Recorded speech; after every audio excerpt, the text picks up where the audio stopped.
In the mid-19th century, a message from London to New York was not just a transmission of words, it was an odyssey. Weeks, sometimes months, would pass as letters navigated treacherous seas, battling storms and currents, before a single thought could cross the vast expanse of the Atlantic Ocean. This was the slow, ponderous rhythm of a world bound by physical limits, where distance reigned supreme and information moved at the pace of sail and steam. But then, on the 5th of August, in the year 1858, something monumental occurred.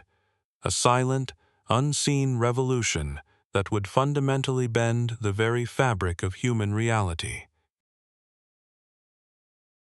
American entrepreneur Cyrus Field, driven by an almost impossible vision, had finally succeeded.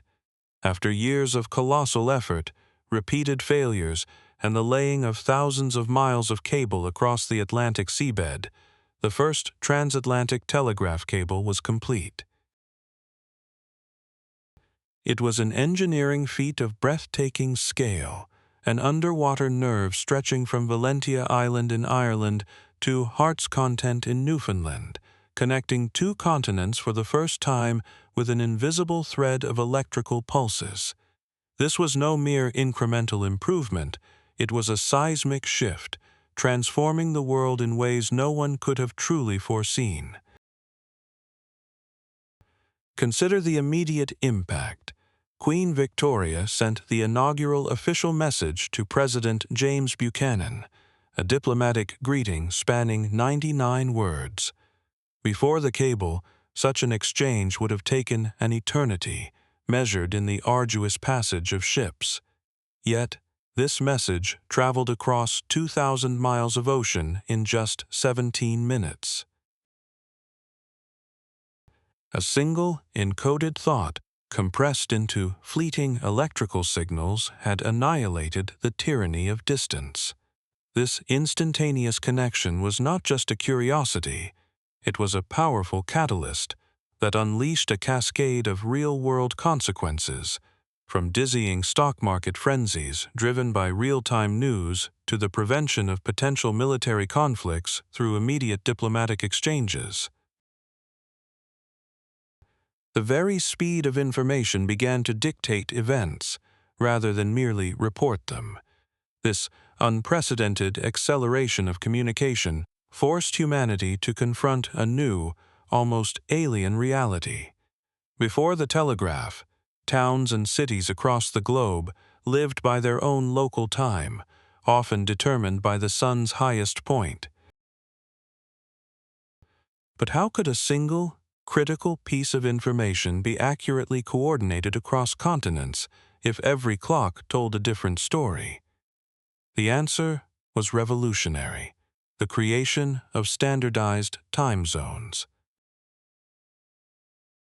This was not an abstract concept, it was a direct, physical alteration of our global perception of time, a universal clock imposed on a once fragmented world, born solely from the urgent need to synchronize information flow. The medium, in essence, became the message, reshaping our social structures and economic systems with an invisible hand. The profound impact of this new planetary nervous system was brilliantly articulated by Canadian media theorist Marshall McLuhan. He recognized that the telegraph was not just a tool for transmitting content. Its very existence reshaped human interaction and perception. It demonstrated, for the first time on a global scale, a thought-driven butterfly effect, where an abstract piece of information, traveling at unprecedented speed, could trigger real-world hurricanes of change. This was not a mystical phenomenon, but a direct consequence of a technological breakthrough. The power of a thought to alter reality, we begin to understand, is intrinsically linked to the technology available to transmit and amplify it. The fragile new power of this informational web was starkly revealed in the year 1866. A single misinterpreted telegraph message about a supposed bank failure in London reverberated through the financial district, sparking an immediate and devastating panic on the London Stock Exchange. Fortunes vanished in moments, businesses collapsed, lives were ruined. This was an informational flap, a fleeting, almost imperceptible tremor in the network that caused a financial hurricane, a tangible, destructive force that swept through the city's very foundations. This historical precedent is crucial. It shows that information, a product of human thought, could outpace physical events and begin to dictate their course, long before the advent of modern computing. The initial public reaction to this newfound power ranged from wide-eyed awe to genuine terror. Imagine the shift, a world where news of distant wars or market crashes could arrive not in weeks, but in minutes.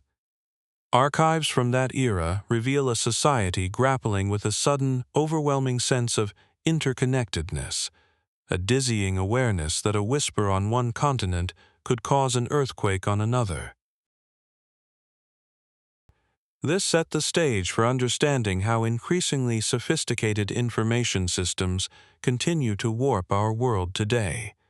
Decades later, scientists like Claude Shannon at Bell Labs in the 1940 zeros would begin to dissect this phenomenon, pioneering the foundational ideas of information theory. His work on quantifying information was the first scientific step towards understanding its very real physical influence on our universe. For generations, the very word quantum has conjured images of mystical forces, of consciousness itself bending reality. It is a powerful, almost spiritual notion, suggesting that merely thinking a thought could shift the very fabric of existence. But what if this popular understanding is a profound misinterpretation, a fundamental distortion of what the quantum world truly reveals? The truth, as science now illuminates, is far more intricate, more immediate, and ultimately more deeply unsettling. Step into the realm of the incredibly small, a domain governed by rules so alien they challenge our everyday intuition. Here, at the subatomic level, particles like electrons do not exist as fixed points, but rather as shimmering clouds of probability. Their properties, their very location in space, are indeterminate until they are measured. This phenomenon gave rise to the famed observer effect in quantum mechanics, a concept frequently misunderstood. Formulated by brilliant minds like Niels Bohr and Werner Heisenberg in the 1920s, the Copenhagen interpretation clarified a critical point. Observation is not a conscious act of a human mind, peering into the void and willing reality into being. No, it is any physical interaction whatsoever that extracts information from a quantum system. And in that very act, the system is inevitably altered. Consider an electron, a fundamental particle with a mass approximately 9.1 times 10 to the power of -31 kilograms, orbiting the nucleus of an atom. To see this electron, to determine its position, we might shine a photon at it. This photon, a tiny packet of light energy, travels at the immense speed of light, roughly 300,000 kilometers per second. But when this photon strikes the electron, it imparts energy and momentum. It is not a passive viewer, but a physical participant in the event, pushing the electron, changing its path, collapsing its wave of probability into a definite state. the act of gaining information fundamentally changes what is being observed. The boundary between the one doing the observing and the one being observed becomes incredibly, undeniably blurred. This principle, discovered in the bizarre world of particles, resonates with an even more profound truth found in the complex universe within our own skulls. For decades, neuroscience has chipped away at the notion that our brains are mere passive receivers, like cameras simply recording external reality. The revolutionary concept of the predictive brain, or predictive processing, championed by contemporary British neuroscientist Carl Friston, fundamentally reshapes this view. This model posits that our brains do not wait for sensory input to arrive before constructing a picture of the world. Instead, they are active, tireless engines constantly generating predictions about what the world should be like, based on all past experiences and learned patterns. Sensory input, then, is not the raw data of reality, but merely a means for our internal simulation to correct its errors. Our conscious experience, the very reality we perceive, is not a window onto an objective external world. It is, in fact, the simulation itself.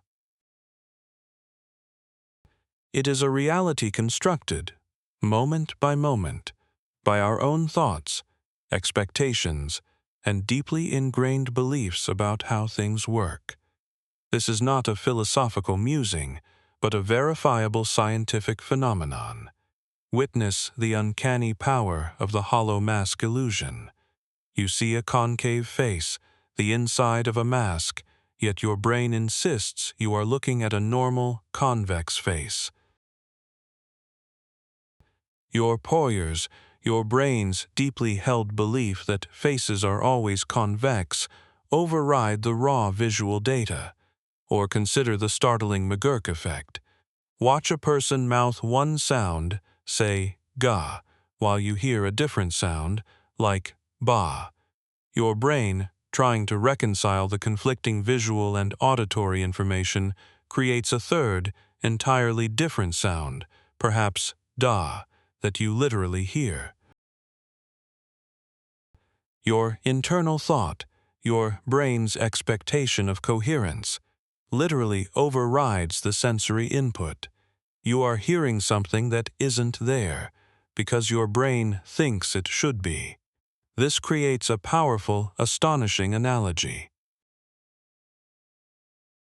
Just as a measurement disturbs a quantum state, causing it to collapse into a definite form, our brain's predictive models disturb and structure the chaotic, overwhelming influx of sensory information.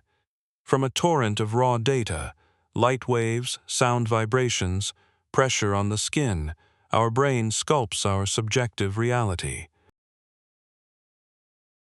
The thought, the expectation, the prior belief does not change the external physical world outside of us, but it fundamentally constitutes the only reality we can ever directly experience. The very act of perceiving is an act of creation, blurring the boundary between observer and observed in a way that is profoundly scientific, not mystical. This profound insight extends beyond mere perception.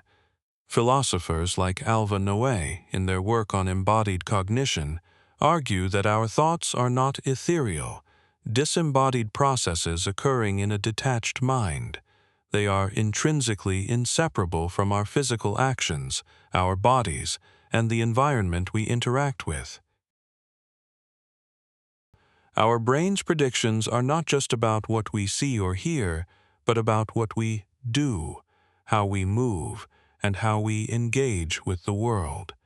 Every action, every gesture, is intertwined with our internal models, creating a continuous, dynamic feedback loop between our thoughts and our physical presence in the world.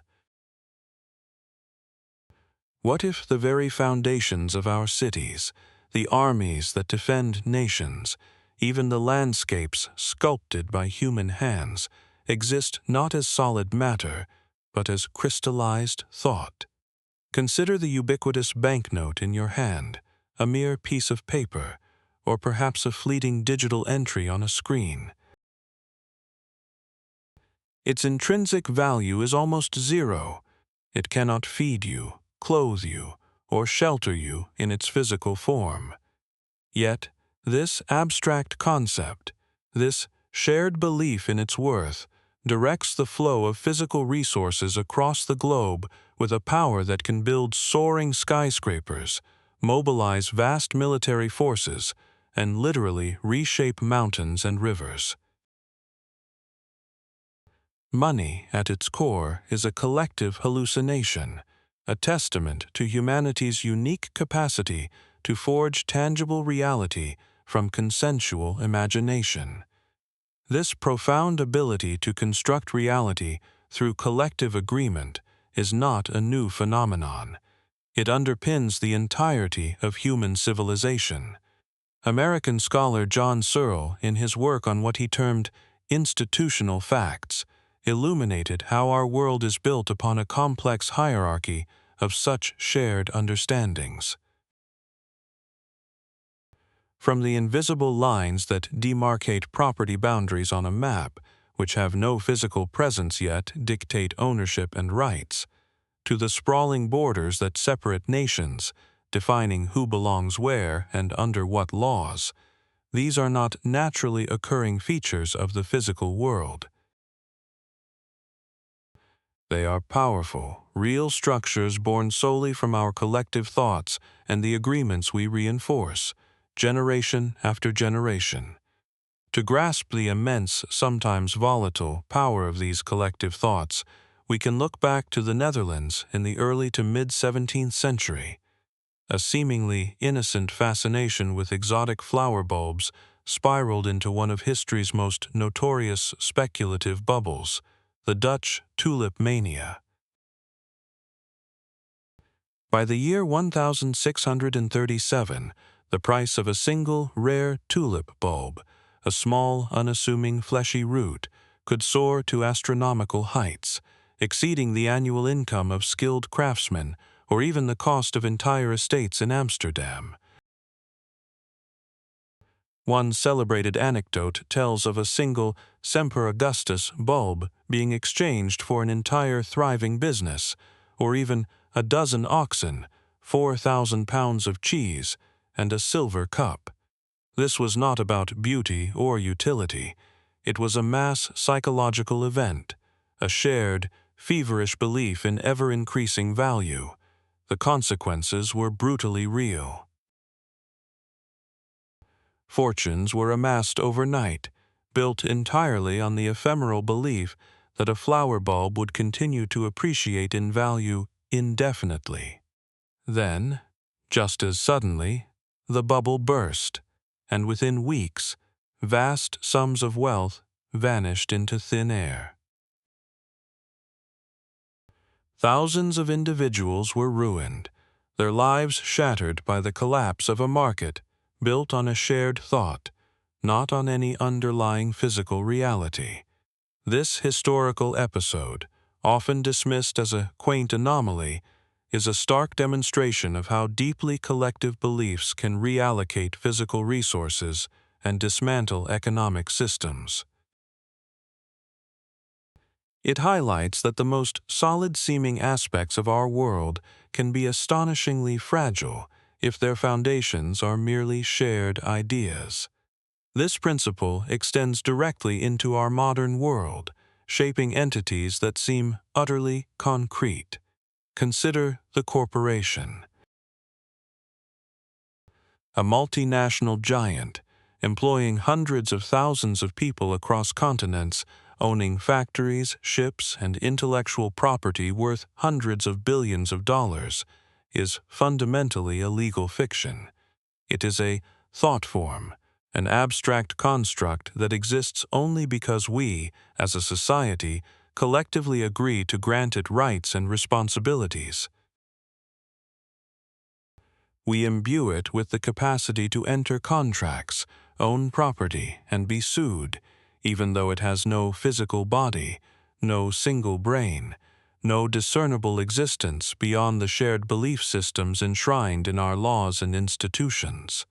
This legal fiction, this collective thought, directs vast physical resources, shapes environments, and determines the livelihoods of millions. The propagation of these ideas, these collective thoughts, through society is far more intricate than a simple contagion. Sociologists like Duncan Watts, drawing on the principles of network theory, have revealed that beliefs and innovations often spread not like a simple virus, which needs only one contact to infect, but as complex contagions. These ideas require reinforcement from multiple social contacts to truly take root and become real in a collective sense. A single friend's endorsement might not be enough to convince you of a radical new concept. You might need to hear it from several trusted sources, see it validated in different contexts, or observe its adoption by multiple groups before it integrates into your own belief system. This process is akin to a social synapse, where the repeated reinforcement of a shared belief among individuals strengthens its hold on the collective reality, much like neural connections are forged and solidified in the brain. As more and more people internalize and act upon a shared idea, it gains momentum, solidifying from a mere thought into something physically manifest. Eventually, these collective thoughts crystallize into the very fabric of our world. They become codified in laws, embodied in the architecture of our cities, woven into the infrastructure that supports our daily lives, and even shape the landscapes we inhabit. The towering bridges, the intricate roadways, the sprawling power grids, all are the material residue of countless generations of collective thought, planning, and shared purpose. Indeed, much of the solid, physical world we navigate daily, the tangible reality that surrounds us, is, in essence, the crystallized residue of past collective thought. It is a profound testament to our species' unique, almost magical ability to weave a complex, durable reality from the seemingly ephemeral threads of shared imagination. The very blueprint of who you are, the intricate double helix of your DNA, has long been considered a fixed and immutable destiny. It is the master plan, etched in stone at the moment of conception, dictating every aspect of your being. But what if this deeply held conviction is a profound simplification? What if the experiences you live through, the environment you inhabit, and even the thoughts that occupy your mind are not merely passing phenomena, but active sculptors of your biological reality, constantly rewriting parts of that very code? To unravel this profound mystery, we must turn inward, delving into the astonishing field of epigenetics. This is the science of heritable changes in gene expression that occur without any alteration to the underlying DNA sequence itself. It is a biological layer of control, a sophisticated system of molecular tags that sit atop our genetic material, acting like microscopic dimmer switches for our genes. These epigenetic marks, such as the chemical modification known as DNA methylation, can be turned up, amplifying a gene's activity, or turned down, effectively silencing it. And critically, these dimmer switches are profoundly responsive to our environment and our experiences. Consider a chilling historical chapter, the Dutch Hunger Winter of 1944 to 1945. As World War II neared its end, a brutal German blockade plunged the occupied Western Netherlands into a catastrophic famine. Food supplies dwindled to less than 500 calories per person per day, a mere 25% of the daily energy requirement for a typical adult. Tens of thousands perished. But the true, enduring scientific revelation emerged decades later, when groundbreaking research by scientists like Bastiaan Heijmans and his team began to study individuals who were in utero during those horrific months of starvation. What they discovered was nothing short of astonishing. 6 decades after the famine, these individuals, now elderly, exhibited specific, lasting epigenetic changes. Genes involved in metabolism, growth, and stress response showed distinct patterns of methylation that were absent in their siblings or peers born outside the famine period. These molecular scars correlated with increased health risks, including higher rates of obesity, diabetes, and cardiovascular disease. This was direct, measurable proof that a profound collective experience, a period of immense environmental stress, had left a physical, molecular imprint on the human genome, affecting the health and biology of a generation for their entire lives. From this broad, societal impact, we can now narrow our focus, examining the direct and immediate influence of our individual thoughts. Enter the world of neuroendocrinologist Robert Sapolsky, whose pioneering work on the biology of stress illuminates a direct causal chain from mental states to physical biological alteration. A thought, or more accurately, our interpretation of an event, be it a looming deadline, a perceived threat, or even a fleeting worry, triggers an immediate, automatic stress response in the brain. This neural cascade rapidly floods the body with powerful hormones like cortisol. Under acute stress, cortisol levels can surge from a typical resting concentration of around 5 to 25 micrograms per deciliter in the blood to levels far exceeding this, preparing the body for fight or flight. However, prolonged exposure to these elevated levels of cortisol, sustained by chronic stress or persistent negative thought patterns, can induce tangible epigenetic modifications in our brain cells. The hippocampus, a brain region crucial for memory and emotional regulation, is particularly vulnerable. These chemical tags, affixed to the DNA within hippocampal neurons, can physically alter the neural circuits responsible for learning, memory, and anxiety responses. This is not a metaphor. It is a direct, measurable pathway from a mental state, a mere thought, to a tangible, physical change in the very structure and function of our brain, thereby altering our biological reality.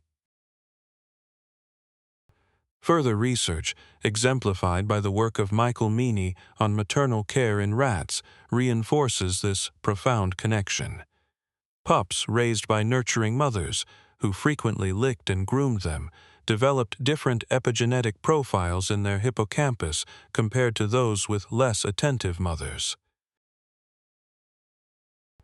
These early life experiences created lasting epigenetic marks that shaped their stress responses and behavior for their entire lifetimes.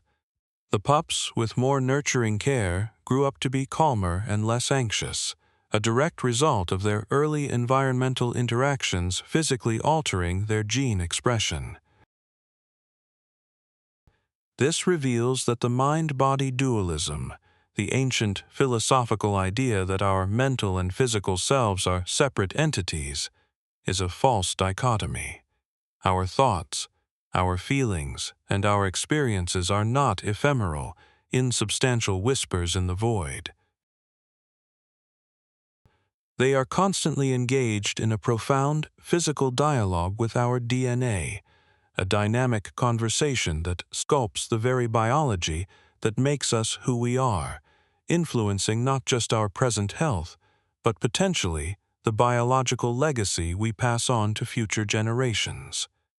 For generations, humanity sought methods to extend its reach, to amplify its voice, to make a thought travel further than a shout. From the telegraph's first electric pulse spanning 2,000 miles across the ocean in 17 minutes, to the very structure of our cities born from collective belief, we have witnessed the growing power of the abstract over the tangible. But now, in the 21st century, we find ourselves inside the most profound thought-to-reality engine ever conceived, the modern Internet and the burgeoning intelligence it fuels. Every digital imprint you leave behind, that click on a link, the search query typed into a glowing bar, the fleeting like given to an image, the precise words of a question asked to an unseen algorithm, these are no longer passive data points, mere breadcrumbs marking your passage across the digital landscape. Instead, they are active training signals. They are raw, unfiltered instructions, delivered at speeds measured in milliseconds, shaping the very algorithms that curate your digital world, and with increasing frequency, your physical reality as well. This is a feedback loop of unprecedented speed and scale, a continuous conversation between your inner world and the external manifestation it helps to forge. The foundation of this intricate system lies in personalization algorithms, the invisible architects behind your social media feeds and the tailored recommendations that appear on your screens. The pioneering work of computer scientists in the field of collaborative filtering laid the groundwork for this dynamic. These systems are designed to predict what you might want or believe, based on what you and millions of others have done before. They learn from patterns, from the collective echo of human preferences, and then they feed it back to you, often in an enhanced form. This continuous feedback can create what journalist Eli Pariser famously termed the filter bubble. But dismiss this concept as merely a metaphor at your peril. It is not an abstract idea, it is a tangible, constructed reality. Consider it a meticulously curated gallery where every exhibit is a reflection of your pre-existing thoughts and biases, continuously reinforced. If you click on news that aligns with a certain viewpoint, the system learns and presents more of the same, narrowing your perception of the world until dissenting voices become faint whispers or vanish entirely. Your digital environment becomes a self-fulfilling prophecy, a reality woven from your own predispositions. The consequences of this algorithmic amplification are profound and far-reaching. Scholars like Zeynep Tufekci have meticulously analyzed how this powerful mechanism can transform a fleeting thought, perhaps a nascent curiosity or a fringe belief, into a powerful social movement or even a dangerous conspiracy theory with tangible, real-world consequences. A single provocative idea, shared by a handful of individuals, can be algorithmically boosted, reaching millions in moments, gaining legitimacy through sheer exposure. We have observed this dynamic fuel political polarization, turning minor disagreements into deep societal divides, and we have seen it undermine public health initiatives as misinformation spreads like a digital contagion, outpacing scientific consensus. And now, the looking glass has expanded, deepened, and begun to reflect in entirely new ways with the meteoric rise of generative artificial intelligence and large language models. These monumental computational constructs, trained on datasets that represent the totality of human thought, bias, and creativity scraped from every corner of the Internet, act as a mirror to our collective consciousness. Imagine the entirety of human written knowledge, every conversation, every creative endeavor, every fleeting opinion expressed online, compressed into an entity composed of billions, even trillions, of parameters, a computational structure perhaps 100,000 times more complex than the neural network of a mouse. In essence, we are collectively training a non-biological intelligence with our own expressed thoughts, our collective intellectual output, our biases, and our aspirations. And in turn, this intelligence, now capable of generating original content, begins to co-create our reality. It writes the very code that governs our digital systems, designs the products that fill our homes, and shapes the conversations we have online, from the headlines we read to the responses we receive in our chatbots. It is an iterative loop where our input creates the AI, and the AI's output shapes our subsequent input, blurring the lines of causality and creation. This digital epoch has ushered in an unprecedentedly direct and rapid feedback loop. A thought, once expressed digitally, a post, a search, a preference, is almost instantly reflected back as a modified reality. This creates a dynamic where we are simultaneously the architects and the inhabitants of an ever-changing algorithmic looking glass. Our personal preferences and our collective thoughts now serve as the active blueprint for a digitally mediated existence, a world that is not merely observed, but constantly constructed by our own unfolding digital footprint. The universe we inhabit, in its sprawling complexity, often appears as an unyielding, objective truth, a canvas upon which our lives are merely painted. Yet, beneath the surface of this perceived solidity lies a profound, dynamic interaction, a silent conversation between our inner world and the external cosmos. For generations, the idea that a mere thought could bend reality has been relegated to the whispers of mysticism, a fantastical notion defying the rigid laws of science. But a deeper examination, one grounded in the rigorous inquiry of multiple scientific disciplines, reveals a resounding, undeniable truth.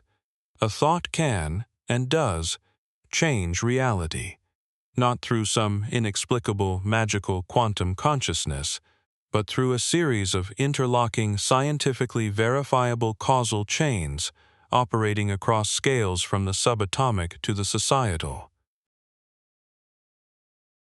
To grasp this profound truth, we must weave together the threads of our understanding, connecting disparate fields into a cohesive tapestry. A thought, born in the electrical impulses of a single human brain, is inherently ephemeral. Yet, its power is first amplified by the information technology that carries it. From the rapid pulse of an 1858 telegraph cable, which collapsed weeks into minutes, to the instantaneous global reach of today's digital networks. This initial amplification thrusts the abstract into a realm of tangible influence. Once unleashed, this informational impulse is then shaped by the very architecture of perception, the predictive models of the brain. Our minds are not passive receivers of external data, but active constructors of reality. A thought, or a deeply held belief, can literally sculpt the sensory input we receive, making us perceive a reality that aligns with our internal narrative, effectively filtering and structuring the world we experience through the lens of our own expectations. This internal choreography transforms mere information into a subjective truth. From the individual mind, the thought then scales up, solidifying through the powerful mechanisms of collective agreement. Consider any institutional fact, from the abstract concept of money that moves billions of tons of physical resources to the invisible lines that define nations. These are not inherent features of the physical world. They are shared thoughts, agreed-upon fictions that we collectively legitimize, giving them immense, tangible power to build cities, fund endeavors, and shape civilizations. A single idea, embraced by 1,000 minds, can move mountains, but the influence extends even deeper into the very blueprint of our biological existence. Our thoughts, particularly those associated with stress or profound experiences, are not merely fleeting mental states. They are deeply involved in sculpting our biological reality, writing themselves into our very cells through the intricate process of epigenetics. A persistent pattern of thought, whether conscious or unconscious, can trigger a cascade of hormonal responses that physically alter the expression of our genes, literally changing the biological landscape of our bodies and, in some cases, even leaving a mark for future generations. And in the modern epoch, this transformation is accelerated by the pervasive presence of algorithmic systems. Our expressed thoughts, every click, every search, every preference, are not static data points. They are active training signals. These signals are fed into vast artificial intelligences that learn our biases, desires, and beliefs, and then reflect them back to us, often in amplified form, curating our digital and increasingly our physical worlds. Our collective consciousness is actively training a non-biological intelligence, which in turn co-creates the reality we inhabit. This intricate web reveals that human consciousness is far from a passive observer, adrift in a predetermined universe. Instead, we are active, responsible participants in a vast, interconnected causal network. The late systems theorist Donella Meadows introduced the concept of leverage points, places within a complex system where a small shift can lead to massive changes. A thought, then, is not some magical wand that instantly alters the cosmos. Rather, it is a small, precise push on one of these critical levers within the grand machinery of reality. The profound power lies not in the thought itself, but in the understanding of where and how to apply it. Every moment, whether we are aware of it or not, we are casting votes with our attention, our deeply held beliefs, and our subsequent actions. These individual votes ripple outward, transmitting through technological conduits, being processed by countless brains, gaining solidity through collective agreement, embedding themselves in our very biology, and echoing through the vast digital architectures we have constructed. These ripples coalesce, accumulating and manifesting as the world we see, touch, and experience every single day. The challenge before us is not to unlock some hidden psychic superpower or to delve into mystical realms. It is to embrace the profound, scientifically validated understanding of how our inner world actively shapes our outer one. It is a call to agency, to awareness, and to the conscious choice of which thoughts we wish to build our future with. We are the architects of our reality, not through the ephemeral whispers of magic, but through the mundane, cumulative, and immensely powerful act of thinking.